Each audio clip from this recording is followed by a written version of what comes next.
Hi everybody, this is another webcam video.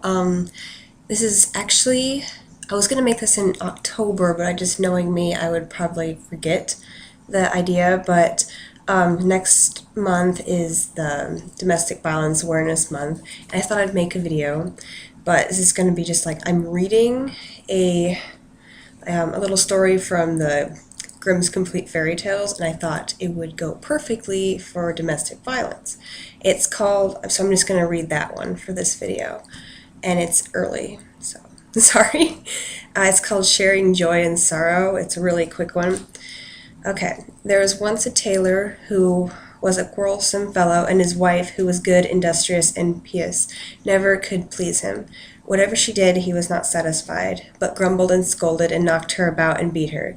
As the authorities at last heard of it, they had him summoned and put in prison in order to make him better. He was kept for a while on bread and water and then set free again.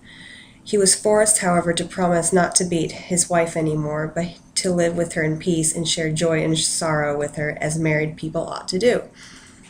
All went on well for a time, but then he fell into his old ways, and was surly and quarrelsome, and because he dared not beat her, he would seize her by the hair and tear it out.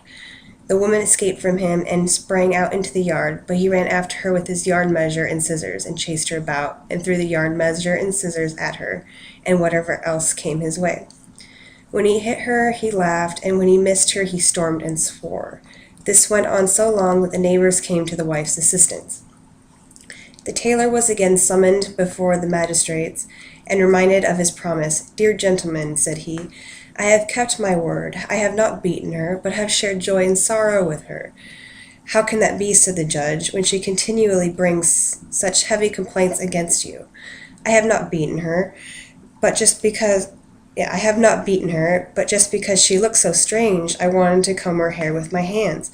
She, however, got away from me, and left me quite She left me quite spitefully.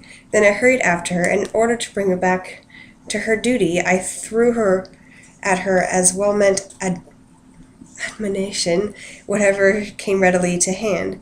I have shared joy and sorrow with her also, for whenever I hit her, I was full of joy, and she of sorrow, and if I missed her, she was joyful, and I sorry." The judges were not satisfied with this answer, but gave him the reward he deserved. So I just came across that one. I thought it was really dark, and I thought it fit really well for next month. So I'm going to go ahead and upload this one this month, so that way, it will be out there. So yeah, but that was from the Grimm's Fairy Tales. So, all right, thank you.